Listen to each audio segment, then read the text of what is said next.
পানি এবং কোরআনের উপমাটি খুবই শক্তিশালী, কারণ এটা আসলে পরিবর্তনেরই উপমা। এক অর্থে আমাদেরকে তুলনা করা হয়েছে মাটির সাথে। যেমন মাটি পরিবর্তিত হয় পানির দ্বারা, সবুজে সুশোভিত হওয়ার পর বৃষ্টি তার পরশ বুলানোর পরের এবং আগের দৃশ্য থেকে মনে হয় যেন এটি পৃথক দুইটি জায়গা। মানুষের ক্ষেত্রেও এটি সত্য হয়। যখন ওহির পরশ জীবনকে ছুঁয়ে যায়, মানুষের ক্ষেত্রেও এটি সত্য হয় যখন ওহির পরশ জীবনকে ছুঁয়ে যায়। এখন আসুন জানি সেই পরিবর্তন সম্পর্কে, কিভাবে মানুষের পরিবর্তন হতে পারে। সেই পরিবর্তনটি কি, যা কোরআনে এসেছিল? শুধুমাত্র ঐতিহাসিক দৃষ্টিকোণ থেকে দেখলে কোরআন নাজিল হওয়া শুরু হয় যখন রাসূল সাল্লাল্লাহু আলাইহি ওয়াসাল্লামের বয়স হয়েছিল 40 এবং এটা বন্ধ হয় যখন তার বয়স হয়েছিল 63। এটি 23 বছরের খুবই সংক্ষিপ্ত একটি সময়। আর এই সময়ের মধ্যে অবিশ্বাস্য একটি বিপ্লব ঘটে গেল। পৃথিবীর মানচিত্রের অজ্ঞাত উপেক্ষিত এই অংশে, মরুভূমির মাঝখানে, যেখানে কোনো বড় সাম্রাজ্য ছিল না, মহান কোনো ঐতিহাসিক বা কোনো স্কলার এবং এ জাতীয় কিছুই ছিল না, সম্পূর্ণরূপে অজ্ঞাত সেই স্থানে একটি বিপ্লব ঘটে গেল। একটি বিপ্লব যা মানুষকে ভিতর থেকে পরিবর্তন করে দিল। তাদের সবকিছুই পরিবর্তিত হয়ে গেল। কিভাবে তারা জীবনকে দেখত, দুঃখ এবং আনন্দ সম্পর্কে তারা কিভাবে চিন্তা করত, জীবনে তাদের অগ্রাধিকার কি ছিল, কার্যত সবকিছু পরিবর্তিত হয়ে গেল। খাবার খাওয়ার পদ্ধতি, তাদের ঘুমানোর পদ্ধতি, কিভাবে তারা বিবাহ করবে, কাকে বিবাহ করবে, কিভাবে তালাক দিবে, জীবন মৃত্যু সম্পর্কে তাদের ভাবনা কি, কিভাবে তারা নিজেদেরকে পরিষ্কার করবে, কিভাবে তারা তাদের সময় কাটাবে, তাদের অগ্রাধিকার কি হবে প্রতিদিন, প্রতি বছর এবং সমগ্র জীবনের বিবেচনায়, তারা কি ভালোবাসবে এবং কি ঘৃণা করবে, তাদের সবকিছু অভ্যাসগত দিক থেকে সবকিছু পরিবর্তিত হয়ে গেল। এক ব্যক্তিগত পরিবর্তন, কিন্তু এটা শুধুমাত্র ব্যক্তিগত পরিবর্তনের মধ্যেই সীমাবদ্ধ ছিল না, একই সাথে এটা ছিল সামাজিক পরিবর্তনও। ব্যবসা চালানোর পদ্ধতিতে পরিবর্তন আসলো, অর্থনীতির বিন্যাস পরিবর্তিত হলো, মানুষ যেভাবে একে অপরের সাথে ব্যবহার করত তার পরিবর্তন আসলো, নারী এবং পুরুষের অধিকারগুলো কি এবং সমাজে তারা কিভাবে একে অপরের সাথে মেলামেশা করবে, কিভাবে বিভিন্ন অর্থনৈতিক শ্রেণীর মানুষেরা একে অপরের সাথে ব্যবহার করবে, জনগণের প্রতি সরকারের আচরণ কি হবে, সরকারের প্রতি জনগণের আচরণ কি হবে, কোন আদর্শ এবং মূল্যবোধ সমাজের আচার আচরণকে নির্ধারণ করবে, যুদ্ধের নীতি বা কি হবে, যুদ্ধ কিভাবে পরিচালিত হবে। এক কথায় এমনকি সমাজের ক্ষেত্রেও মূল্যবোধ পদ্ধতিতে সম্পূর্ণ বৈপ্লবিক পরিবর্তন এসেছিল এই 23 বছর সময়ের মধ্যে। ঐতিহাসিক দৃষ্টিকোণ থেকে একটি নির্দিষ্ট সমাজে ঘটে যাওয়া এটা ছিল আসলে অভূতপূর্ণ এক পরিবর্তন। উপরন্তু আপনি যদি এই বিষয়টি চিন্তা করেন, এই মানুষগুলোর ছিল হাজার বছরের পুরনো ঐতিহ্য এবং সংস্কৃতি। আর যখন মানুষ শত শত বছর ধরে একটি ঐতিহ্য অনুসরণ করে আসে, তখন তারা এটাতে খুবই অভ্যস্ত হয়ে যায়। পরিবর্তন করা সহজ কোনো কাজ নয়, কিন্তু কিছু একটা ঘটে গেছে এই সময়ের মধ্যে যা তাদেরকে এমনভাবে পরিবর্তন করেছে যার সাথে মানব ইতিহাসের অন্য কোনো পরিবর্তনের তুলনাই হয় না। আর শুধু তাই না, শুধুমাত্র বিশ্ব মানচিত্রের ছোট সেই অংশ পরিবর্তন হয়েই থেমে থাকেনি, বরং এর ফলশ্রুতিতে মাত্র কয়েক বছরের মধ্যেই পৃথিবীর মানচিত্র পরিবর্তিত হয়ে গিয়েছে চিরদিনের জন্য। সেই 23 বছরে যা ঘটে গেছে তার জন্যই আপনি এবং আমরা অনেকেই আজ মুসলিম। এটা একটা অবিশ্বাস্য ধরনের পরিবর্তন যা পৃথিবীকে পরিবর্তিত করে চলছে আজকের দিন পর্যন্ত। এটা শুরু হয়েছিল তখন, আর এর প্রভাব এখনো চলমান। ইতিহাসবিদদের দৃষ্টিকোণ থেকে একে দেখতে পারেন, রাষ্ট্রবিজ্ঞানের দৃষ্টিকোণ থেকে, সমাজবিজ্ঞানের দৃষ্টিকোণ থেকে, অর্থনীতিবিদের দৃষ্টিকোণ থেকে। তারা এই পরিবর্তনকে পর্যবেক্ষণ করতে পারে এবং পরিমাপ করতে পারে এবং দেখতে পারে কিভাবে মানচিত্র পরিবর্তিত হয়েছে, কিভাবে রাজনীতি পরিবর্তিত হয়েছে, কিভাবে ইসলাম বিস্তার লাভ করেছে। সবচেয়ে অবিশ্বাস্য যে পরিবর্তন ঘটেছিল তা ছিল একটি পরিবর্তন, আর তা হলো মানুষের হৃদয়ের মধ্যকার পরিবর্তন। মানুষের ভিতরে কিছু একটা পরিবর্তিত হয়েছিল। আপনি হয়তো বলবেন বাইরের কথা, যে পৃথিবী দেখতে কতই না সবুজ। কোরআন বলছে ভেতরে সেই বীজটির কথা যা সেই পরিবর্তন ঘটিয়েছিল। এটি সকল পরিবর্তনের মূল, আর এটাই আমরা বোঝার চেষ্টা করছি এই আলোচনায়। এই ছিল সূরাটির ভূমিকা এবং এই বিষয়ে আমার কিছু মন্তব্য। এখন আমি আরো 3টি বিষয় আপনাদের সাথে আলোচনা করব। আবারও সংক্ষেপে সেগুলো বর্ণনা করছি। প্রথমত আপনাদের সাথে আলোচনা করব প্রথম আয়াতে উল্লেখিত আল্লাহর 4টি নাম নিয়ে। তারপর আপনাদের সাথে আলোচনা করব দ্বিতীয় আয়াতে উল্লেখিত রাসূল সাল্লাল্লাহু আলাইহি ওয়াসাল্লামকে যে 4টি কাজ দেওয়া হয়েছিল তা নিয়ে। আর তৃতীয়ত আমরা এই সবগুলোকে একসাথে নিয়ে আসব এবং বোঝার চেষ্টা করব কিভাবে আমরা আমাদের নিজেদেরকে পরিবর্তিত করতে পারবো। তো আসুন প্রথম আয়াতটি দিয়ে শুরু করা যাক। বিসমিল্লাহির রহমানির রহিম। ইউসাব্বিহু লিল্লাহি মা ফিস সামাওয়াতি ওয়া মা ফিল আরদিল মালিকিল কুদ্দুসিল আজিজিল হাকিম। আমি আপনাদের জন্য সরল অনুবাদ করছি। আকাশ এবং পৃথিবীর সবকিছু আল্লাহর পারফেকশন ঘোষণা করছে এবং তারা এটা করে যাবে। তিনি রাজা, পবিত্র, কর্তৃত্বের অধিকারী, বিজ্ঞ। এটা সরল অনুবাদ, যার মধ্যে আমি মনোযোগ দিব আল্লাহর এই 4টি নামের উপর। তারপর আমরা এগুলো নিয়ে কিছুটা বিস্তারিত আলোচনা করব। আরো একবার সরল অনুবাদ করি। আকাশের সবকিছু এবং পৃথিবীর সবকিছু ঘোষণা করে এবং ঘোষণা করতে থাকবে আল্লাহর পারফেকশন, যিনি রাজা, পবিত্র, কর্তৃত্বের অধিকারী, বিজ্ঞ। রাজা, পবিত্র, কর্তৃত্বের অধিকারী, বিজ্ঞ।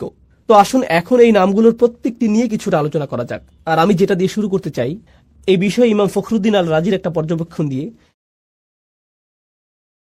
যিনি আল্লাহর এই 4টি নাম নিয়ে একসাথে চিন্তা করেছেন। আর তার মতে যে জিনিসটা এই 4টি নামকে একসাথে যুক্ত করেছে তা হলো প্রত্যেকটি নামই এর নিজস্ব ভঙ্গিতে আপনাকে আল্লাহর আরো কাছে নিয়ে যাবে। প্রত্যেকটি নামই আপনাকে আল্লাহর প্রতি আকৃষ্ট করে এবং আপনাকে আল্লাহর সান্নিধ্যে রেখে দেয়। ফখরুদ্দিন আল রাজি এটা বর্ণনা করেছেন। আমি তার ব্যাখ্যা থেকে কিছু উদ্ধৃতি উল্লেখ করছি। আল্লাহর গুণবাচক নাম রাজা বিষয়ে আমি তার ব্যাখ্যা দিয়ে শুরু করছি। أن العظيم لا ينصرف عن مجلس من كان عنده إلا عند انفضاد مجلسه أو إذانه بانصرافهم। যখন আপনি মহিমান্বিত কারো সান্নিধ্যে থাকেন, এই ক্ষেত্রে একজন রাজার সান্নিধ্য, এটা অশোভনীয় যে আপনি সেখান থেকে হঠাৎ করে বের হয়ে আসবেন।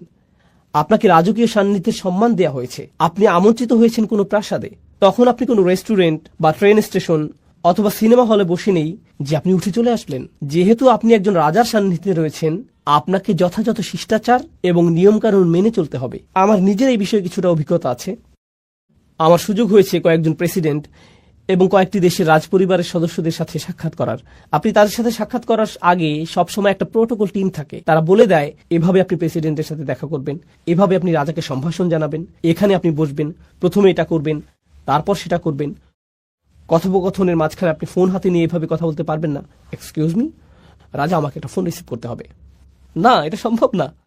আল রাজি যা বোঝাতে চাচ্ছেন তা হলো আপনি হতবাক হয়ে যান এই ভেবে যে আপনি আল্লাহর রাজকীয় সান্নিধ্যে আছেন এবং আপনি সেই মহিমান্বিত সান্নিধ্য থেকে দূরে চলে আসতে বিব্রত এবং লজ্জিত বোধ করবেন। আপনি এতটা সম্মানিত বোধ করছেন যে সেখানে আপনি পৌঁছাতে পেরেছেন। কেন আপনি চাইবেন সেই নৈকট্য ছেড়ে আসতে? আপনার মন চাইবে না সেই নৈকট্য ত্যাগ করতে। তো আল্লাহর এই প্রথম নামটি আপনাকে সেই রাজকীয় নৈকট্যের প্রতি আকৃষ্ট করে এবং সেখানে থাকতে অনুপ্রাণিত করে।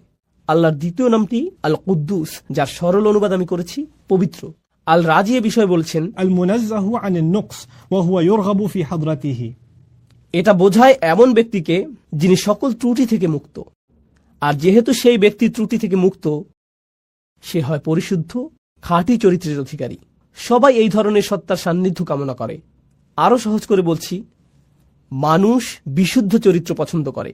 আমরা এ ধরনের মানুষ ভালোবাসি যারা তাদের কথায়, তাদের আচরণে, তাদের ব্যবহারে পরিশুদ্ধ, তাদের উদারতা পরিশুদ্ধ, তাদের পরামর্শ পরিশুদ্ধ, তাদের একনিষ্ঠতা পরিশুদ্ধ। আপনি এই ধরনের মানুষের দিকে আকৃষ্ট হন।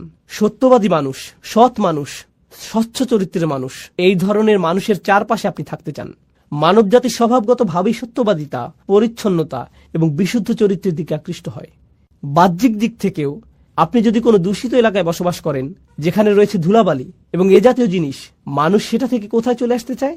প্রাকৃতিক পরিবেশে, যেখানে তারা তাজা হাওয়ার শ্বাস নিতে পারবে, যেখানে তারা বিশুদ্ধ পানি পান করতে পারবে। বিশুদ্ধতা এমন একটা বিষয় যা মানুষকে যেমন আকৃষ্ট করে মানসিক দৃষ্টিকোণ থেকে, শারীরিক দিক থেকেও আমরা বিশুদ্ধতা এবং পরিচ্ছন্নতার প্রতি আকৃষ্ট হই। আমরা ময়লা ও অপরিচ্ছন্নতা থেকে দূরে থাকতে চাই।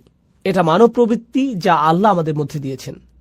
তো আপনি যখন আল্লাহর পরিচয় পান চূড়ান্ত পবিত্র পরিশুদ্ধ সত্তা হিসেবে, তার সান্নিধ্য আপনাকে পরিশুদ্ধ করতে থাকে। তখন আপনি আপনার ভিতরে পরিবর্তন লক্ষ্য করেন, আর এই অবস্থায় আপনি সেই সান্নিধ্য ত্যাগ করতে চান না। তো এই পর্যন্ত বলেছি আল্লাহর 2টি নাম। দ্রুত রিভিশন দিচ্ছি। রাজা, এটি ছিল প্রথম নাম, এবং পবিত্র, এটি ছিল দ্বিতীয় নাম। আল্লাহর তৃতীয় নামটি হলো কর্তৃত্বের অধিকারী, আল আজিজ। يعتز الملتفون حوله فمفارقتهم حضرته تفريط في العزة। আমি নামগুলোকে সহজ রাখার চেষ্টা করছি যাতে আপনারা শব্দগুলো মনে রাখতে পারেন। নামগুলো হলো রাজা, পবিত্র, কর্তৃত্বের অধিকারী, বিজ্ঞ। এখন আমরা কর্তৃত্বের অধিকারী নামটিতে আছি। তো আসুন আরবি ভাষা অনুযায়ী আল আজিজ শব্দটি নিয়ে কিছুটা আলোচনা করি। এর মধ্যে আসলে 2টি অর্থ অন্তর্ভুক্ত। এর একটি অর্থ হলো কর্তৃত্ব, যা আমি ইতিমধ্যে অনুবাদ করেছি, কিন্তু এর অর্থের মধ্যে সম্মান এবং মর্যাদা অন্তর্ভুক্ত। আর আপনি যদি এই 2টি অর্থকে মিলিত করেন, তখন আল আজিজ যে ধারণাটি প্রদান করে তা হলো এমন কর্তৃত্ব যিনি সম্মানেরও যোগ্য। এটা গুরুত্বপূর্ণ একটা স্বতন্ত্র বৈশিষ্ট্য, কারণ এমন মানুষ আছে যাদের কর্তৃত্ব আছে কিন্তু তাদের কোনো সম্মান নেই। এমন এলাকা আছে যেখানে পুলিশের যথেষ্ট কর্তৃত্ব আছে কিন্তু এলাকার মানুষ তাদেরকে সম্মান করে না। এমন মানুষ থাকতে পারে যার সম্মান আছে, একজন শিক্ষক, কিন্তু তার কোনো কর্তৃত্ব নেই, এরকমও ঘটতে পারে। কিন্তু আল আজিজ হলেন এমন সত্তা যার কর্তৃত্ব আছে এবং তিনি একই সাথে সম্মানিত। আল রাজি বলেছেন কেন এই নামটি আকর্ষণকারী? তার মতে এই সবগুলো নামই কোনো না কোনোভাবে আকর্ষণ সৃষ্টিকারী, তাই না? এগুলো আপনাকে আল্লাহর নিকটবর্তী করে। তিনি বলেন এই গুণটিও রাজার মতো। একজন সম্মানিত এবং কর্তৃত্বের অধিকারী ব্যক্তি আপনাকে আমন্ত্রণ জানিয়েছেন, তার নৈকট্য লাভ করেছেন। আপনি সেই নৈকট্য ছেড়ে আসলে তিনি অসম্মানিত হবেন না, বরং আপনি নিজে অসম্মানিত হবেন। আপনি সেই সম্মান থেকে বঞ্চিত হবেন। আপনি আমন্ত্রণ পেয়েছেন সম্মানিত কোনো ব্যক্তির পক্ষ থেকে, আপনি আমন্ত্রণ পেয়েছেন কর্তৃত্বের অধিকারী কোনো ব্যক্তির কাছ থেকে। তো আপনার তার প্রতি আনুগত্য প্রদর্শন করা, সেখানে গিয়ে অবস্থান করার অর্থ হল আপনার নিজেকে সম্মানিত করা। তো মানুষ আসলে সম্মানিত হতে পারে আল আজিজের সান্নিধ্য পাওয়ার মাধ্যমে। আর সব শেষে আমি দ্রুত আলোচনা করছি এই লিস্টের শেষ নামটি, আল মালিক, আল কুদ্দুস, আল আজিজ এবং সবশেষে আল হাকিম, রাজা, পবিত্র, কর্তৃত্বের অধিকারী এবং সবশেষে বিজ্ঞ। إذا فارق أحد حضرته فاته في كل آن شيء من الحكمة। চমৎকার কথা। যখন আপনি কোনো বিজ্ঞ ব্যক্তির সান্নিধ্যে থাকেন, তার কাছ থেকে বিজ্ঞতা অর্জন করতে যে কয়টি মুহূর্ত আপনি মিস করেন তাই আপনার জন্য ক্ষতি। প্রতিটা মুহূর্তকে আপনি কাজে লাগাতে চান। আমার এই ধরনের অভিজ্ঞতা আছে, যা হয়তো আপনারও আছে। খুব কম সংখ্যক মানুষই আছে যারা প্রকৃত বিজ্ঞতার উৎস। আর আপনার নিকটে যদি তেমন বিজ্ঞ ব্যক্তি থাকে, আপনি নিশ্চয়ই জানেন যে সবাই সেই ব্যক্তির সান্নিধ্য পেতে চায়। তো এমন ব্যক্তির নিরবিচ্ছিন্ন মনোযোগ পাওয়া সহজ নয়। আর যদি আপনি তা পান, আপনি চেষ্টা করেন প্রতিটা মুহূর্তকে কাজে লাগাতে, যাতে তার কাছ থেকে পাওয়া সবটুকু বিজ্ঞতাকে ধারণ করতে পারেন। পৃথিবীর বিভিন্ন প্রান্তে কিছু কিছু শিক্ষক আছেন যাদেরকে আমি অনুসরণ করি। আমি ভ্রমণ করে তাদের কাছে যাই, যেখানে গিয়ে কোনো লেকচার দেওয়ার জন্য না, আমি ভ্রমণ করি তাদের সাথে সাক্ষাৎ করার জন্য। আর যদি তারা আমাকে 1 ঘন্টা সময় দেন, যদি 20 মিনিটও দেন, তার জন্য আমি কৃতজ্ঞ। কারণ আমার জন্য সেই 20 মিনিট বেশি মূল্যবান আমি নিজে 5-6 ঘন্টা অধ্যয়ন করার চেয়ে। আমার জন্য সেই বিজ্ঞতাটুকু অমূল্য, সেই সাক্ষাৎটা আমার জন্য অমূল্য। তো বিজ্ঞ ব্যক্তির নৈকট্যে প্রতিটা মুহূর্তই মূল্যবান, এবং এটা এমন ঘনিষ্ঠ অন্তরঙ্গ সম্পর্ক কোনো শিক্ষক অথবা বয়স্ক কারোর সাথে, যিনি আপনাকে তত্ত্বাবধান করেন, ভালোবাসেন এবং এর মাধ্যমে আপনি বিজ্ঞতা অর্জন করতে পারেন। তো এই হলো আল্লাহর 4টি নাম যা এই আয়াতের মধ্যে বর্ণিত হয়েছে: রাজা, পবিত্র, কর্তৃত্বের অধিকারী এবং বিজ্ঞ। এটা ছিল ইমাম রাজির চিন্তা, এবং কিভাবে তিনি নামগুলোকে বিশ্লেষণ করেছিলেন তার বর্ণনা। আমি তার এই বিশ্লেষণের সাথে আমার কিছু চিন্তা যোগ করতে চাই। আমি আপনাদের সাথে যা শেয়ার করতে চাই তা হলো, আল্লাহর এই নামগুলোকে আরো সাজানো যায়। 4টি নামকে 2 জোড়ায় ভাগ করা যায়। আর সেই 2টি জোড়া হলো, প্রথম এবং তৃতীয় নাম দুটি একরকম, আবার দ্বিতীয় এবং চতুর্থ নাম দুটির মধ্যে মিল রয়েছে। 1 এবং 3, 2 এবং 4। আসুন নাম্বারগুলোর স্থানে নাম বসাই। রাজা এবং কর্তৃত্বের মধ্যে মিল আছে, আর পবিত্র এবং বিজ্ঞতার মধ্যে মিল আছে। তো আসুন এই সম্পর্কে আলোচনা করি। আপনারা অনেকেই হয়তো বুঝতে পারছেন রাজা এবং কর্তৃত্বের মধ্যে মিল কি থাকতে পারে। একজন রাজাই কর্তৃত্বের অধিকারী, আর একজন আদর্শ রাজা সম্মানিত। এই 2টি নামের মধ্যে আরো অনেক মিল আছে। তারা উভয় দাবি করে আনুগত্যের, তাদের উভয়কেই সম্মান করতে হয়, তাদের আদেশ পালন করতে হয়। আপনাকে স্বীকার করতে হবে তাদের অবস্থান উপরে এখানে, আর আপনি নিচে এখানে। একজন রাজার অবস্থানও অন্য সবার ঊর্ধ্বে। তিনি রাজা আর আপনি একজন প্রজা। আপনার অবস্থান নিচে এখানে। আল্লাহর এই নামগুলো আমার উপর তার কি প্রভাব ফেলে? আমার উপর তাদের প্রভাব হলো, তারা আমাকে আল্লাহর প্রতি অনুগত বানায়, বাধ্যগত বানায়, আল্লাহর সামনে বিনয়ী বানায়। তারা আমাকে আল্লাহর ভয়ে ভীত বানায়, তারা আমাকে আতঙ্কিত করে, তারা আমাকে আল্লাহর শক্তিমত্তা এবং মহত্বের স্মরণে অভিভূত বানায় এবং আমার ক্ষুদ্রতা প্রকাশ করে। এটাই এই নামগুলো প্রকাশ করে। কোন 2টি নাম? আল মালিক এবং আল আজিজ। এগুলো আল্লাহর মহত্ব প্রকাশ করে, এবং এর ফলে আমি হয়ে যাই ক্ষুদ্র এবং তুচ্ছ, আমি হয়ে যাই দাস, আমি হয়ে যাই বিনীত এই 2টি নামের সামনে। কিন্তু আপনি যদি অন্য 2টি নাম দেখেন, আল কুদ্দুস, আল হাকিম, পবিত্র এবং বিজ্ঞ, প্রথম 2টি নামের মতো পবিত্রতা, পরিশুদ্ধি দূর থেকে অনুভব করা সম্ভব নয়। পবিত্রতা এবং পরিশুদ্ধি বোঝা যায় যখন আপনি কারো কাছে যান, আপনি দেখতে পান তাদের আচরণ। আবার বিজ্ঞতা হলো এমন জিনিস যখন কেউ একজন আপনার কাঁধে হাত রেখে আপনাকে উপদেশ দান করে, যিনি আপনার অবস্থা উপলব্ধি করেন। আল হাকিম নিয়ে চিন্তা করলে কুরআনে বর্ণিত লোকমান আলাইহিসসালামের একটি ঘটনা আমার মনে পড়ে। লুকমান আলাইহিসসালাম ভালোবাসাপূর্ণভাবে তার ছেলেকে উপদেশ দিয়েছেন। আল্লাহ বলছেন, ওয়ালাকাদ আতাইনা লুকমানাল হিকমাহ, আমি লোকমানকে দিয়েছি বিজ্ঞতা। এরপর তিনি সেই বিজ্ঞতার একটা অংশ তার ছেলেকে দিচ্ছেন। সেই অন্তরঙ্গ, ঘনিষ্ঠ, ভালোবাসাপূর্ণ সম্পর্ক বিজ্ঞতা প্রদানেরই একটা অংশ। আপনি দূর থেকে বিজ্ঞতা অর্জন করতে পারবেন না। আপনাকে কারো সাথে সম্পর্ক তৈরি করতে হবে, যাতে তিনি আপনার অবস্থার সাথে সম্পর্কিত উপদেশ প্রদান করতে পারেন। অন্য নামটি আল কুদ্দুস, পরিশুদ্ধ সঙ্গ, পবিত্র সঙ্গ, এমন সঙ্গ যার উপস্থিতিতে আপনি ভালো অনুভব করেন, আপনি প্রশান্তি অনুভব করেন। আমার কাছে আল কুদ্দুস এবং আল হাকিমকে এভাবেও সম্পর্কিত মনে হয়, যখন আপনি পরিশুদ্ধ কারো সান্নিধ্যে থাকেন তখন আপনার হৃদয় পরিশুদ্ধ হতে শুরু করে, আর আপনি যখন বিজ্ঞ কোনো ব্যক্তির সান্নিধ্যে থাকেন তখন তার বিজ্ঞতা দ্বারা আপনার মন পরিশুদ্ধ হতে শুরু করে। তো হৃদয় এবং মন পবিত্র হয় আল কুদ্দুস এবং আল হাকিম দ্বারা। তো দুইটি নাম হলো দূরত্ব সূচক, রাজকীয়, মহিমান্বিত, এমনকি ভয় সৃষ্টিকারী। আর অন্য দুইটি নাম নৈকট্য সূচক, বন্ধুত্বপূর্ণ, তারা আপনাকে কাছে টানে। এটা থেকে মনে হয় যেন এই নামগুলো বোঝায় দূরে কাছে, বারে বারে দূরে রাখা এবং কাছে টানার প্রক্রিয়া চলছে। আমার এবং আল্লাহর মধ্যে সম্পর্কের ক্ষেত্রে এই নামগুলোর যে বিপরীতধর্মী প্রতিক্রিয়া, তা আসলে খুবই চমৎকারভাবে কোরআনে বর্ণিত হয়েছে। আর আল্লাহর সাথে আমার সম্পর্কের ক্ষেত্রে এই উভয় অবস্থাই দরকারি। প্রথমে আমি আপনাদেরকে এর একটা উদাহরণ দিতে চাই। এক্ষেত্রে আমার প্রিয় উদাহরণটি হল মূসা আলাইহিস সালামের উদাহরণ। যখন তিনি আগুন দেখতে পেলেন, তিনি ছিলেন তার পরিবারের সাথে, আর তখন তিনি পাহাড়ের উপর আগুন দেখতে পেলেন। তিনি তার পরিবারকে বললেন, তোমরা এখানে থাকো, আমি আগুন দেখতে পেয়েছি, সম্ভবত আমরা সেখান থেকে পথ চলার নির্দেশনা পাব। তিনি বুঝতেই পারেননি যে উপরে গিয়ে তিনি আল্লাহর সাথে কথা বলবেন। যখন তিনি সেখানে গেলেন তখন প্রথম অনুভূতি কি ছিল? আল্লাহ বলেছেন, ইয়া মূসা ইন্নী আনা রব্বুক ফাখলা'ন আলাইক।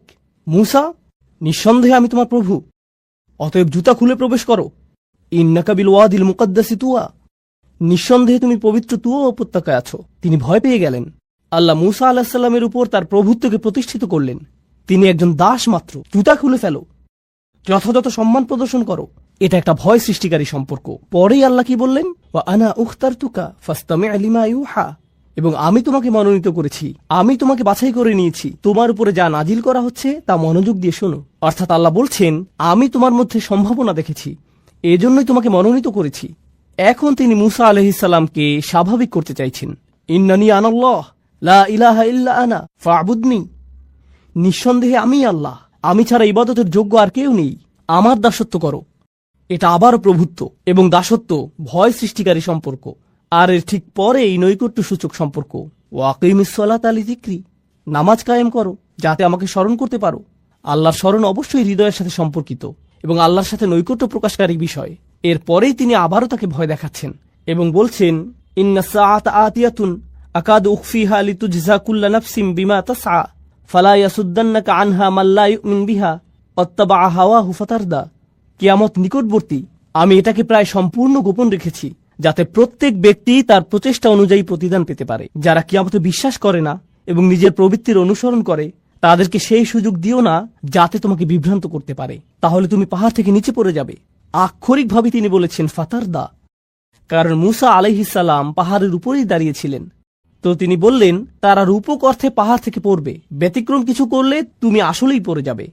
যখন মূসা আলাইহিস সালাম কিয়ামত দিবস সম্পর্কে শঙ্কিত হয়ে পড়লেন, তখন তিনি বললেন, ওমা তিলকা বিয়ামিনিকা ইয়া মূসা, তোমার ডান হাতে ওটা কি মূসা? আবারও বন্ধুত্বপূর্ণ সংলাপ যা তাকে নিকটে আনছে। এ ধরনের উদাহরণ সমগ্র কোরআন জুড়ে রয়েছে।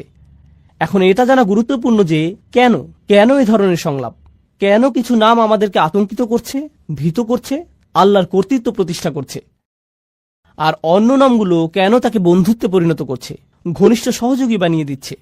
এই দুইটি জিনিস একসাথে যায় না। লক্ষ্য করুন, যখন আল্লাহর সাথে আপনার সম্পর্ক শুধু কর্তৃত্বকে ঘিরে হয়, তখন আপনি আল্লাহর ভয়ে এতটাই ভীত হবেন এবং এতটাই আতঙ্কিত থাকবেন যে আপনি সকল আশা হারিয়ে ফেলবেন।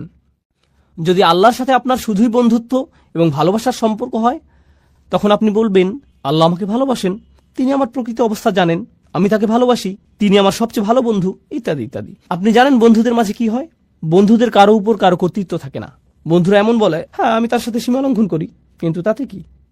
যদি আল্লাহর সাথে আমাদের সম্পর্ক শুধুমাত্র তার কর্তৃত্বের মাধ্যমে হয়, আমরা শুধুই আতঙ্কিত এবং ভীত হব, তখন আল্লাহর সাথে আমাদের সম্পর্কের বহিঃপ্রকাশ হবে খুবই নিরাশাজনক, খুবই নিরাশাজনক। যদি আল্লাহর সাথে আমাদের সম্পর্ক শুধুমাত্র নৈকট্য, বন্ধুত্ব এবং অন্তরঙ্গতাকে কেন্দ্র করে হয়, আমরা সেই নমনীয়তার ফায়দা নিতে শুরু করব এবং তার অবাধ্যতা শুরু করব। আল্লাহ এই দুইটি জিনিসের মধ্যে ভারসাম্য রক্ষা করেছেন। যেমন তিনি ভয় এবং আশার মধ্যে ভারসাম্য রক্ষা করেছেন, কর্তৃত্ব এবং নৈকট্যের ক্ষেত্রেও একইভাবে ভারসাম্য রক্ষা করেছেন। আর সেই ভারসাম্যটি এত